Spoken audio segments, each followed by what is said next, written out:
Selamat pagi, siang, dan malam. Assalamualaikum warahmatullahi wabarakatuh. Kali ini kita akan belajar tentang teori asam basa yang merupakan lanjutan dari materi redox dan stoikiometri larutan.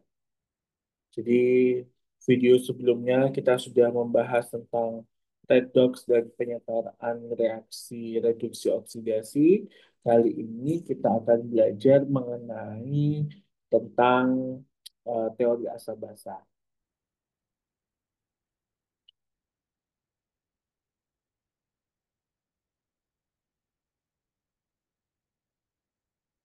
Oke.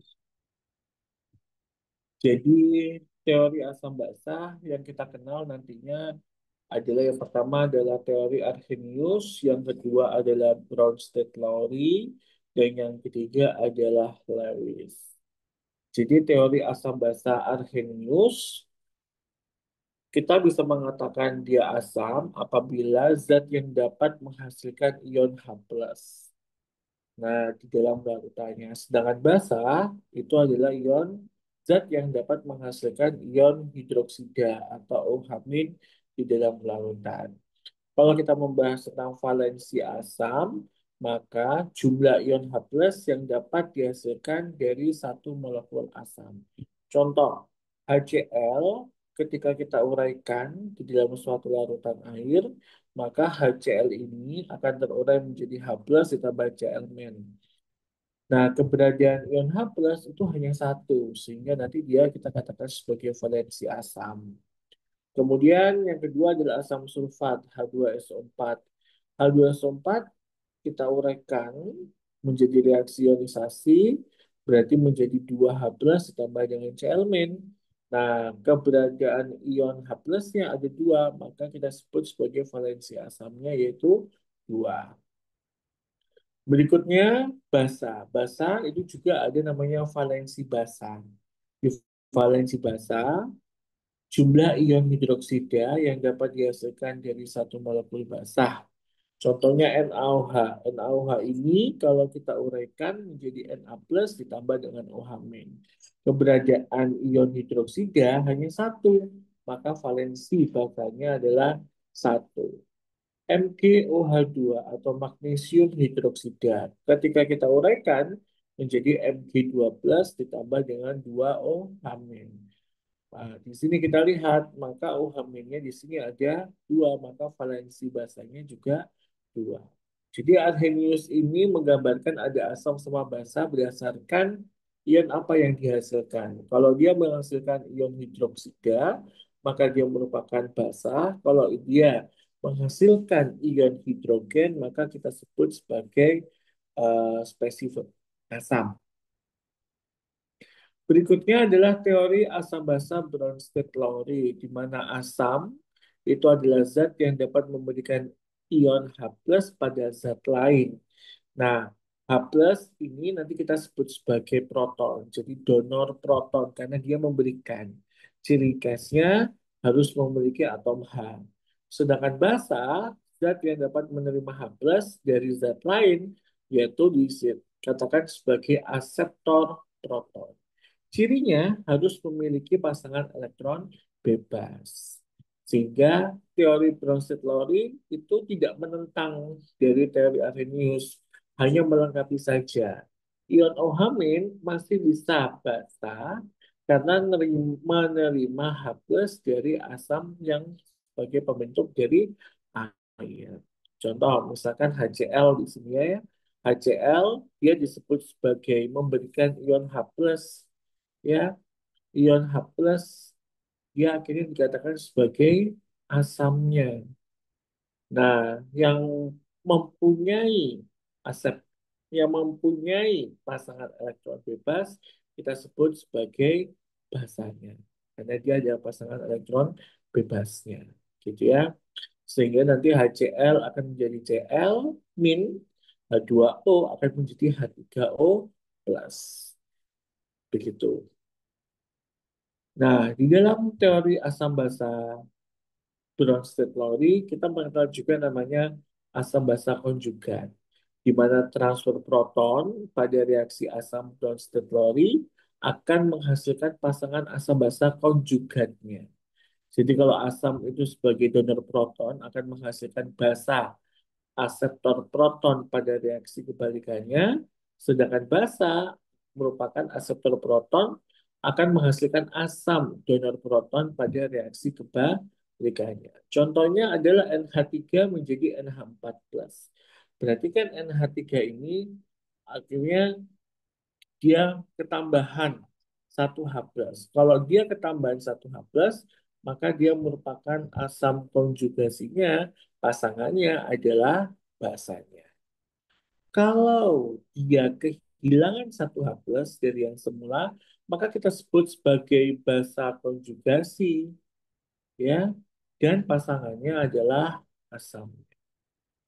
Jadi kita harus melihat dari semula ke hasilnya seperti apa. Kalau dari semula ke hasilnya dia ketambahan satu H plus, maka dia kita sebut sebagai asam konjugasi, berarti pasangannya adalah basa. Kalau dari semula dia kurang dari satu H plus, maka kita sebut sebagai basa konjugasi, maka pasangannya adalah asamnya. Nah, kalau kita lihat di sini ya, ada CH3COH ditambahin H2O menjadi CH3CO min plus H3O plus. Kita lihat yang sejenis. Berarti kan CH3COH dengan CH3CO min. Kita lihat di sini. Nah, dari semula dia kehilangan satu H plus. Maka yang kehilangan satu H plus, maka kita sebut sebagai basa konjugasinya, pasangannya adalah asam. H2O dengan H3O plus. Berarti kan dari H2O menjadi H3O plus. Kan H3O plus kan kayak ketambahan satu H plus. Maka dia merupakan asam konjugasinya, pasangannya adalah basa. Gitu ya. Berikutnya di sini adalah NH3 ditambah H2O menjadi NH4 plus ditambah O amin. NH3 menjadi NH4 plus. Berarti kan seakan-akan dia kayak menambah ketambahan satu H plus. Maka dia kita sebut sebagai asam konjugasinya. Pasangannya di sini adalah basa.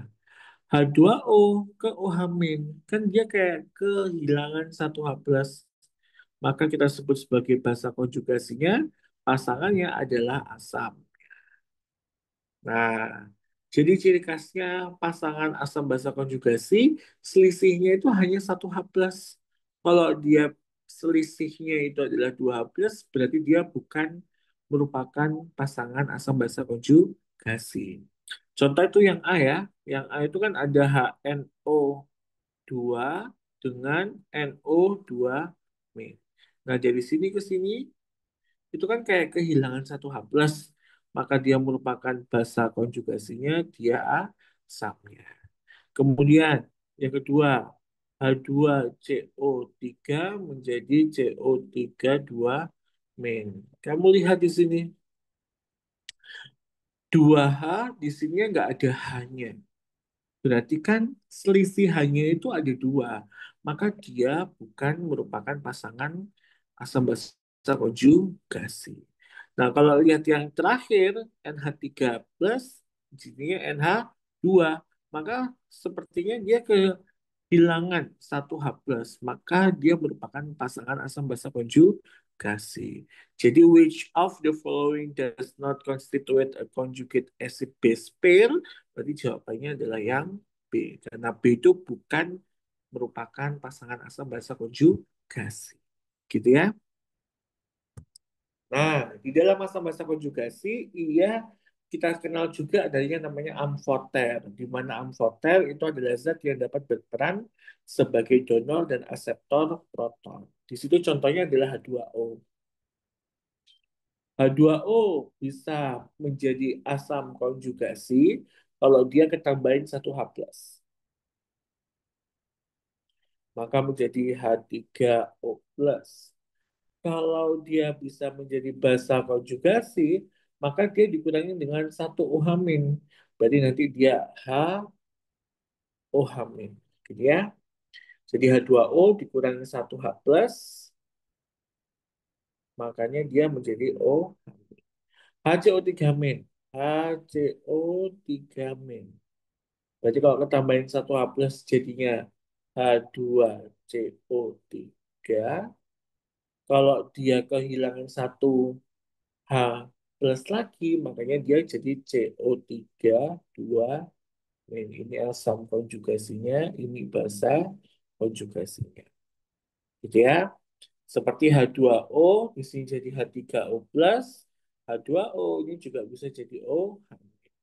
HCO3 min bisa jadi CO3 2 min, HCO3 min bisa menjadi H2CO3 min. Seperti hal ini. Ya, oke. Ini ada contoh soal yang kelima. Saya kasih satu contoh saja. Manakah spesies yang bersifat amfoter? H2PO4 min. Kira-kira dia bisa bersifat amfoter apa enggak? Contoh, H2PO4 min. Berarti menjadi H 3PO4 dan juga HPO4 2 min. Atas merupakan asam konjugasi, bawah juga merupakan basa konjugasi. Oh, berarti yang A ini merupakan amfoter. Ya, kemudian HPO4 2 min, apakah bisa? Ada coba ya. Kayak misalkan H2S sekarang. H2S.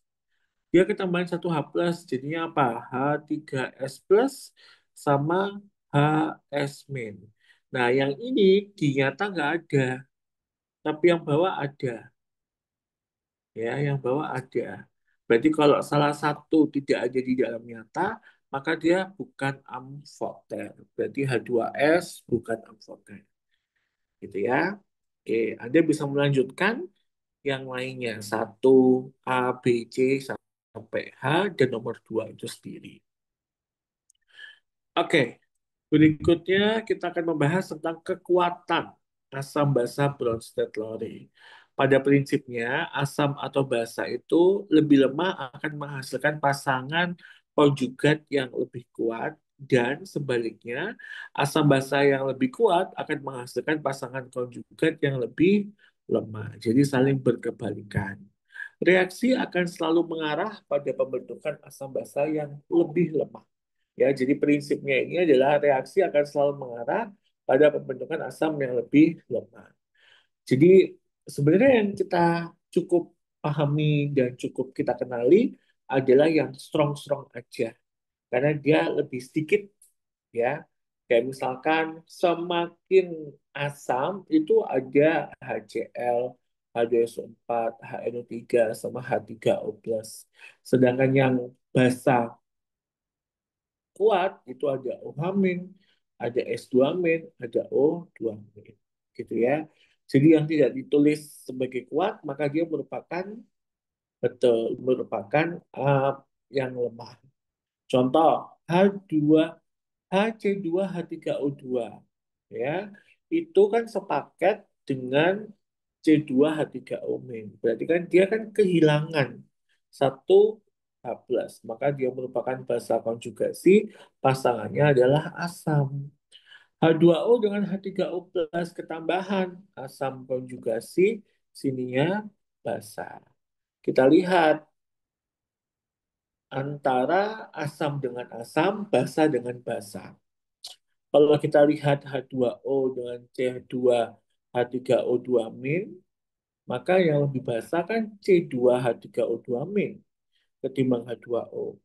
Sedangkan yang asam sama asam, ya asam sama asam, Hc2H3O2 dengan H3O plus, yang kuat adalah asam konjugasinya. Berarti ini adalah yang kuat, ini juga yang kuat. Ini kuat ya.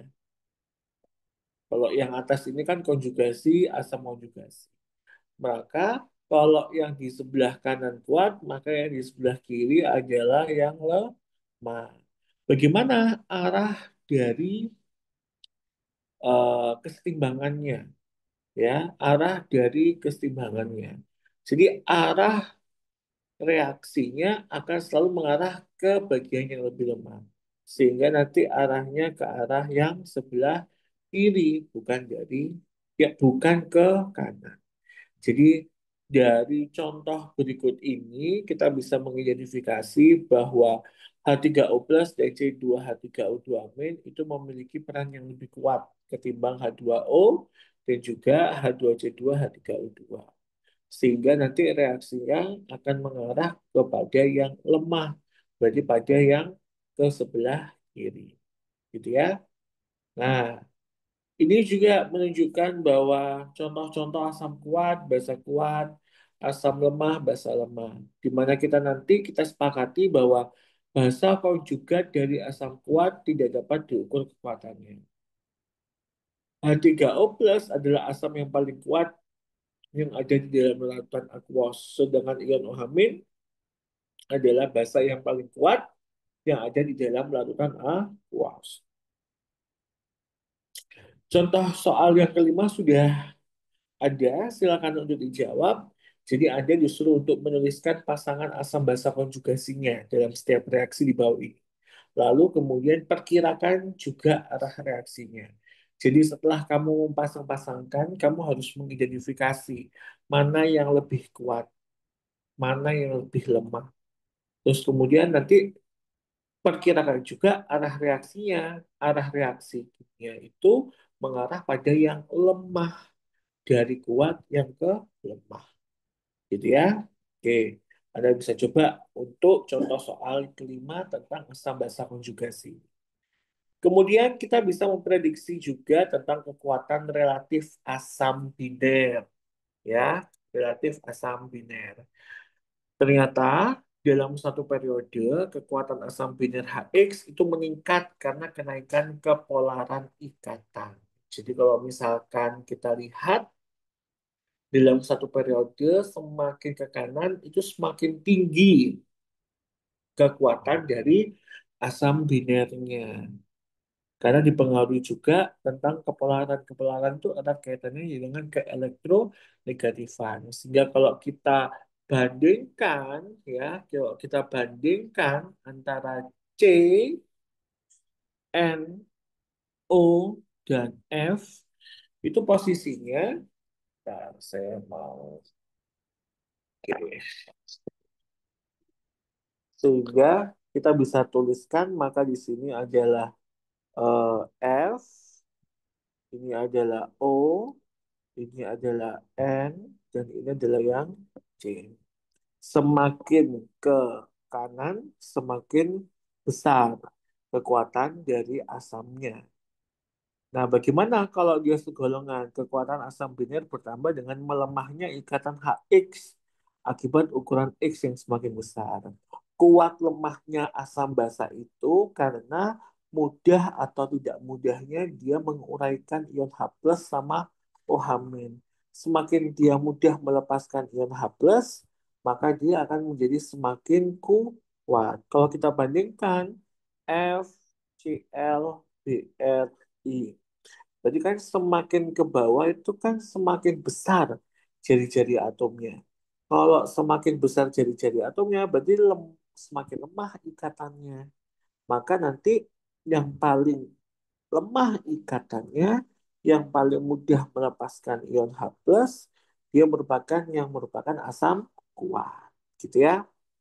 Oke, sekarang kita lihat pertanyaan di bawah itu.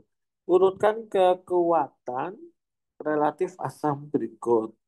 Kalau ada HCl, pH3 sama H2S, ya. Berarti posisinya dia di sebelah mana? Gitu ya. Posisinya dia sebelah mana? Kalau ada HCl, pH3, ya. Kemudian dia juga ada H2S. Nah, di mana dia di situ ada yang namanya Cl di golongan 7, kemudian di sini ada P, di sini ada S. Yes. Semakin ke kanan, dia semakin besar. Maka kita bisa tuliskan pH3 lebih kecil daripada H2S, lebih kecil daripada HCl. Ini merupakan kekuatan dari asapnya. Yang B, ada H2TE, H2O, sama H2SE. Nah, kalau gitu di sini ada Se, di sini ada Te, maka dia ada di golongan 6. Semakin ke bawah yang semakin besar kekuatan asam binernya. Sehingga nanti H2 Te akan jauh lebih besar daripada H2Se, lebih besar daripada H2O. Ya, ini merupakan jawaban dari pertanyaan urutkan kekuatan relatif asam berikut. Jadi kalau seperiode dari dari kiri ke kanan, maka dia mengikuti keelektronegatifan. Tapi kalau segolongan, dia mengikuti besar kecilnya jari-jari atom. Karena kalau dia semakin besar, makin mudah melepaskan ion H+. Oke, berikutnya adalah kekuatan relatif asam okso, di mana ada dua faktor yang mempengaruhi asam okso, yaitu yang pertama adalah keelektronegatifan atom pusat. Dari kiri ke kanan, dari bawah ke atas, keelektronegatifannya semakin besar. Jadi ini adalah keelektronegatifannya. Sehingga kalau misalkan ada I, BR sama Cl, golongan 7 kan F, Cl, Br sama I, maka yang paling besar keelektronegatifannya kan Cl. Kemudian Br baru HiO4. Ini sudah betul ya. Kemudian yang kedua adalah efek jumlah oksigen, di mana semakin banyak O, maka dia akan semakin kuat. Jadi HCl4 itu merupakan asam kuat, HClO lebih lemah. Kita lihat pertanyaannya, urutkan kekuatan relatif asam berikut. H3PO4 dengan H2SO4. Ya udah, kamu bandingkan saja P dengan S. P dengan S. P dengan S itu kan berarti di sini P, di sini S. Berarti kan lebih besaran S ya. Artinya S itu lebih ke elektronegatifan daripada P. Maka nanti yang akan menjadi lebih asam itu adalah H2SO4 ketimbang H3PO4. HiO4 dengan H2TO4. I-nya di sini, Te-nya itu di sini. Nah, kalau kita lihat kan seperiode. Berarti Te sama I besaran siapa kekuatan asamnya? Maka kita jawab HiO4 lebih besar daripada H2TOO4. Kenapa? Yaitu memiliki keelektronegatifan lebih besar daripada Te. Gitu ya. Jadi ini jawabannya, ya ini jawabannya. Oke, berikutnya adalah kekuatan relatif asam organik. Jadi ini itu kan merupakan gugus dari asam karboksilat. Jadi kita berdasarkan saja golongan yang mengikat X. X ini kebetulan adalah halogen. Fanta, Coca-Cola, Bir, Idola, AT. Semakin ke atas, ke elektronegatifnya semakin kencang. Berarti asam yang paling asam itu adalah yang F nomor satu. Kemudian berikutnya adalah yang kedua Cl. Yang ketiga adalah yang Br. Gitu ya. Jadi kekuatan relatif asam organik di sini tuh dilihat dari X-nya yang mewakili merupakan halogen. Oke, Anda bisa menjawab pertanyaan contoh soal yang kelima, yaitu Anda disuruh membandingkan, tuliskan spesies manakah yang lebih asam di antara pasangan senyawa di bagian ini. Berikutnya adalah teori asam basa Lewis, di mana zat yang menerima aseptor pasangan elektron, sedangkan basa itu adalah yang memberikan atau donor pasangan elektron. Contohnya BF3 dengan NH3. NH3 di sini kan ada PEB-nya. Agar BF3 dengan NH3 itu dia bisa bersatu, maka dia menggunakan pasangan elektron bebas untuk menarik BF3. maka harusnya nanti gambarnya ada tanda panah begini, ya. Jadi NH3BF3. Nah, sang pemberinya itu kita sebut sebagai donor pasangan elektron, maka dia merupakan basa, yang menerima itu adalah basa. Nah, sebagai simpelnya bahwa kation, jadi kan nanti kalau misalkan di senyawa kompleks itu mesti nanti akan ada kation atom pusat begitu bersama dengan ligan-ligannya atau molekul kecil atau juga anion-anion. Nah, dalam suatu senyawa kompleks itu biasanya dia bersuasana apa, gitu kan? Suasana itu dipengaruhi adanya kation dan anion. Kalau kation pasti dia merupakan asidnya, sedangkan anionnya dia nanti berupa basanya, ya. Oke. Jadi ini sudah ada contoh yang kelima, Anda bisa mengerjakan reaksi-reaksi asam basa Lewis di bawah ini, tuliskan spesi yang bersifat asam dan juga spesi yang bersifat basa.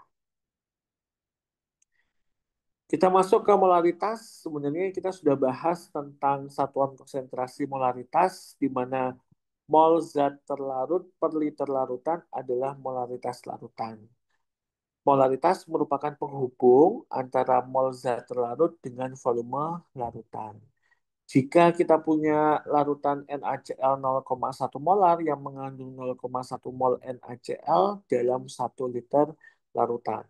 Konsentrasi yang sama dapat diperoleh dengan melarutkan 0,01 mol NaCl dalam 0,1 liter larutan. Gitu ya.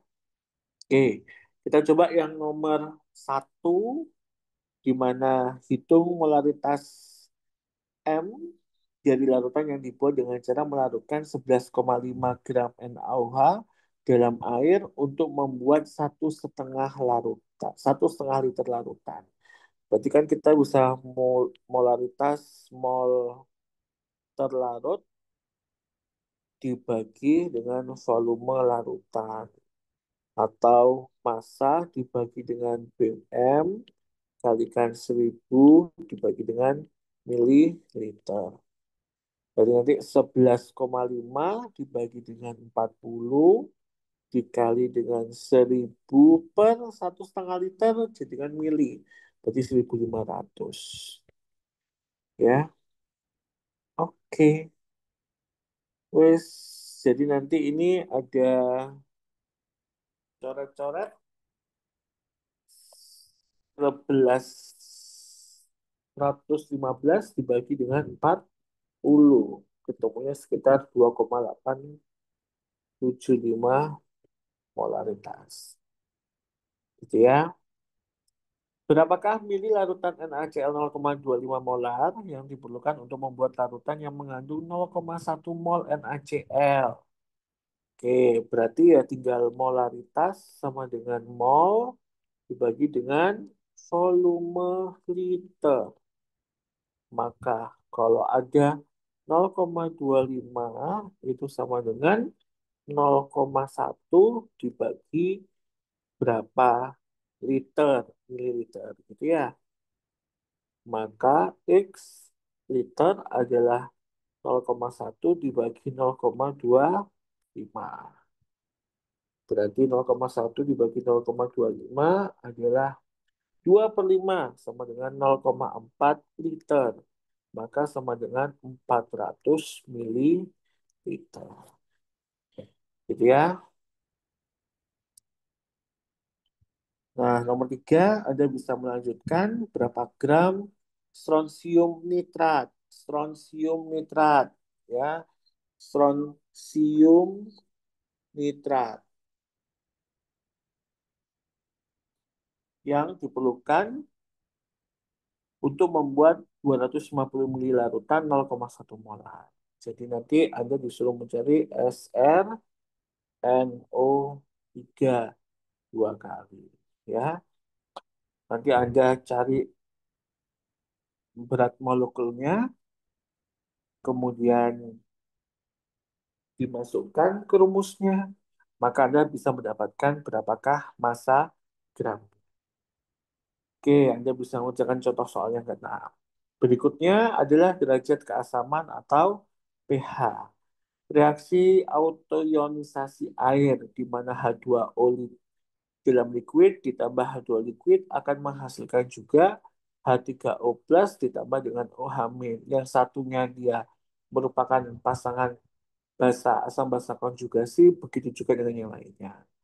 Pelarut air dapat dipandang sebagai elektrolit lemah. Sebagian kecil dari molekul-molekul air akan terurai menurut reaksi kesetimbangan berikut. Jadi H2O liquid menjadi H plus ditambah dengan OH min. Sehingga kalau kita lihat kesetimbangannya Kw atau kesetimbangan air K water, ion H plus ditambah dengan ion OH min. Pada suhu 25 derajat Celcius, nilai Kw itu 10 pangkat min 14. Artinya kalau dia air murni, maka masing-masing konsentrasi ion H plus dan konsentrasi ion OH min itu sama dengan 10 pangkat min 7. Nah, derajat keasaman suatu larutan itu tergantung pada konsentrasi ion H plus dan dinyatakan dalam skala pH. pH itu adalah minus log konsentrasi ion H plus dengan pOH min log dikalikan konsentrasi OH min. Penjumlahan antara pH dengan pOH itu adalah totalnya 14. Gitu ya. Gampangannya PX itu sama dengan min log X. Jika kalau ada 10 pangkat min A, maka PX-nya adalah yang A. Jadi kalau misalkan ada 10 pangkat min 3, maka pH-nya 3. Kalau X-nya adalah B kalikan 10 pangkat min A, maka PX-nya adalah A min log B. Gitu ya. Kalau ada ion OH min 2 kali 10 pangkat min 5, maka POH-nya adalah 5 min log 2. Nah, tadi itu kan juga sudah menyinggung bagaimana KW itu bisa didapatkan ya. Dalam teori kesetimbangan yang kita perhatikan itu adalah yang bagian gas dan aqueous. Sehingga yang liquid kita abaikan. Gitu ya. Sehingga nanti akhirnya ada kekuatan Ka dan kekuatan Kb. Karena ada yang lemah, maka kita bisa mencarikan berapakah konsentrasi ion H plus dan konsentrasi ion H min dengan cara akar Ka dikalikan Ma atau sama dengan alfa dikalikan Ma. Jadi pilihlah salah satu yang pakai tanda kurung, maaf, tanda akar dari akar gitu, kuadrat, atau dikalikan dengan alfa. Alfa itu adalah derajat ionisasi. Larutan asam mempunyai pH sama dengan 7. Salah. Larutan asam itu mempunyai pH kurang daripada 7, maka asam larutan ion H plusnya akan semakin besar, pH-nya semakin kecil. Larutan basa dengan pH yang lebih dari 7, makin basa larutan, OH-nya semakin besar, pH-nya juga semakin besar. Larutan netral mempunyai pH sama dengan 7. Ini saya crop dari buku. Anda di sini sudah disediakan nama dari asamnya, strukturnya, nilai Ka-nya. Ya, dengan Ka semakin besar, maka Ka itu menunjukkan kekuatan asamnya juga semakin besar. Berikutnya sekarang adalah masuk ke pengenceran, di mana pengenceran adalah penambahan pelarut air tanpa menambah zat terlarut karena volume larutan bertambah, sedangkan jumlah zat terlarut tetap, maka setiap pengenceran pasti memperkecil konsentrasi. Rumusnya mudah sekali, volume 1 dikalikan molaritas 1 sama dengan volume 2 kalikan molaritas 2.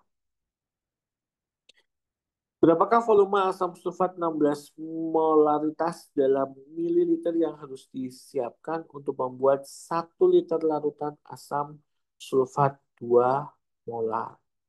Yang nomor 2, ke dalam 50 ml larutan H2SO4 0,001 molar ditambahkan air sebanyak 150 mili air liter.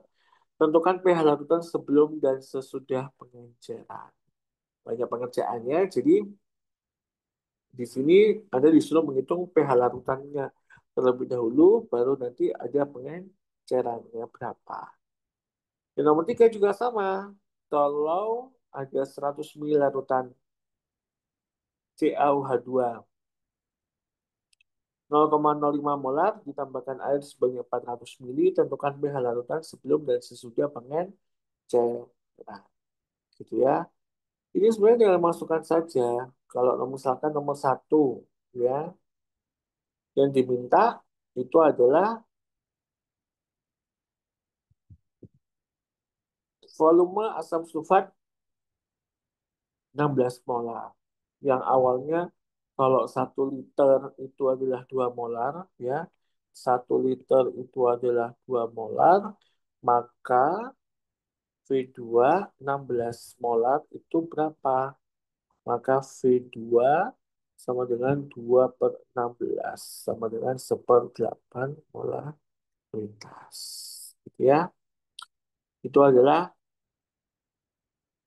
oh maaf, yang ditanya mililiter, berarti 1/8 mili, ini seberapa liter, ya, seberapa, berapa volume itu berarti berapa liter. Berarti 1/8 itu kan 0,125 liter, berarti sama dengan 125 mililiter.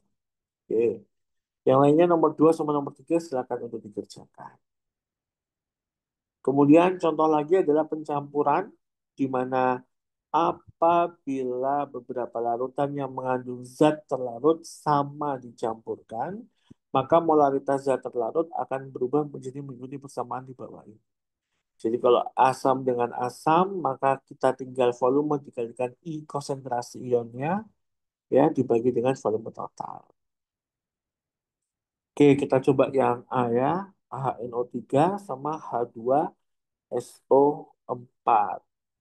Oke, di sini HNO3 itu kan merupakan asam kuat, maka konsentrasi H plusnya adalah A kalikan MA, maka 1 dikalikan 10⁻⁻1 sama dengan 10⁻⁻1. Sedangkan kalau H2SO4, ion H plusnya 2, karena H2SO4 hanya ada 2, molaritasnya ada 0,1. Maka 2 kalikan 10⁻⁻1. Oke, sehingga nanti H plus campuran, volume yang pertama adalah 100 dikalikan 10⁻⁻1 ditambah 100 dikalikan 2 kali 10⁻⁻1. Maka di sini ditambahkan menjadi 200. Oke, berarti kalau kita keluarkan 10⁻⁻1 itu kan 10 ya. 10 ditambah 20. Berarti kan 30/200. Ini merupakan konsentrasi H plus campuran. Gitu ya. Oke. Berikutnya di sini adalah stokiometri larutan. Reaksi kimia sering dilakukan menggunakan reaktan dalam bentuk larutan. Stokiometri membantu untuk menentukan berapa volume reaktan untuk mendapatkan kuantitas tertentu dari produk yang diinginkan. Jika habis bereaksi, maka berlakulah A kalikan mol asam sama dengan B kalikan mol basa, atau kita uraikan molnya menjadi volume dikalikan molaritas. Oke, contoh soal 9, berapakah volume asam fosfat H3PO4 dalam mililiter yang diperlukan untuk menetralkan 45 mililiter potasium hidroksida. Jadi ada KOH. Di sini diketahui ada 0,0475 molar, nggak tahu berapa mililiternya. Dan di sini ada 0,1 molar, 45 mili. Sehingga kalau dimasukkan, ya, A itu kan volume asam. A itu adalah valensi asamnya H34, valensi asamnya 3. Maka 3 dikalikan dengan X mililiter 0,0475 molar sama dengan potasium hidroksida 1. Ya. Kemudian dikalikan dengan 45 mili 0,1 molar. Oke, berapakah X mililiternya gitu ya? Berarti nanti di sini 45 kalikan 0,1 berarti 4,5 ya, 4,5.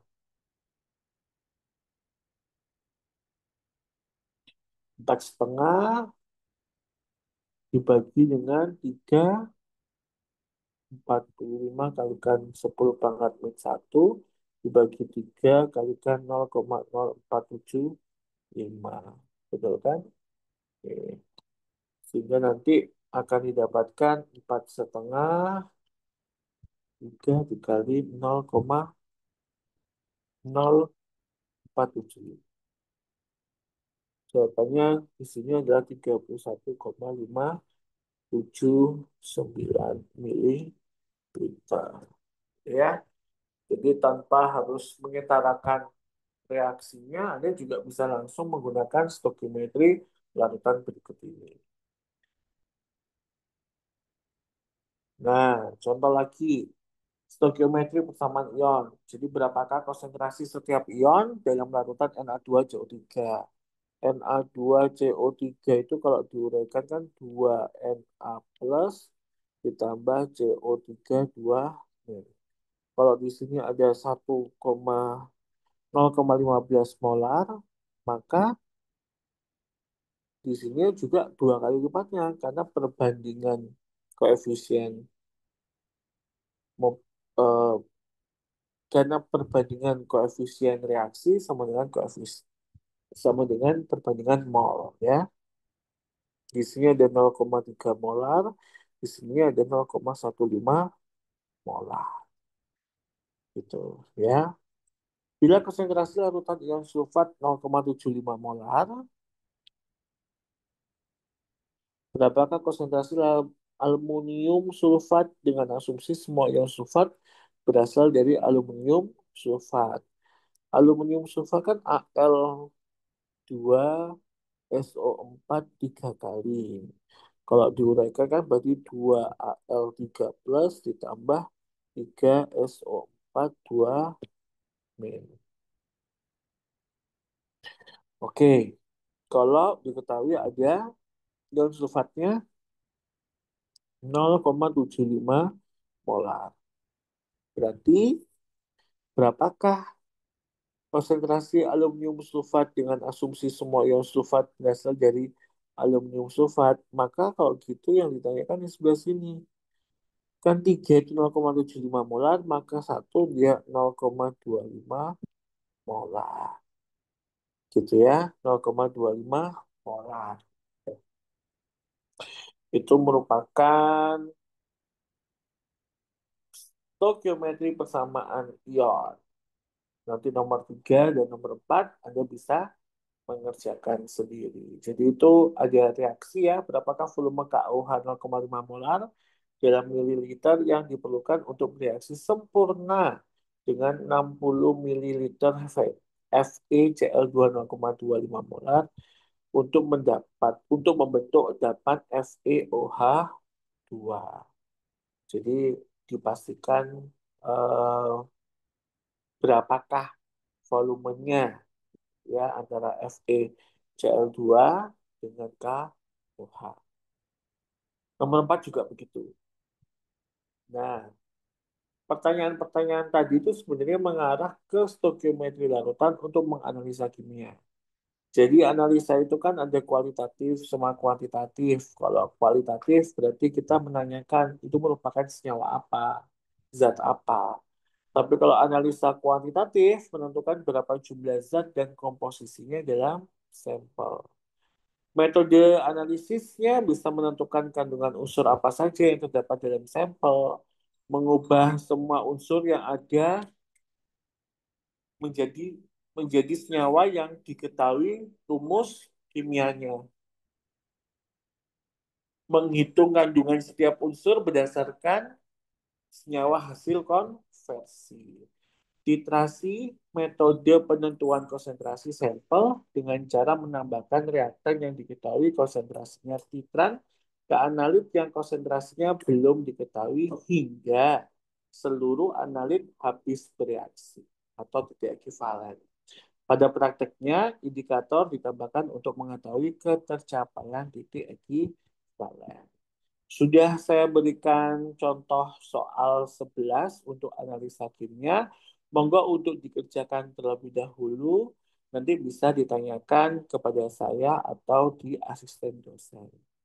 Mungkin cukup sekian untuk materi teori asam basah dan stokiometri larutan. Kita akan lanjutkan ke video berikutnya, yaitu berkenaan dengan perhitungan pH di masing-masing kondisi. Saya tutup. Wassalamualaikum warahmatullahi wabarakatuh.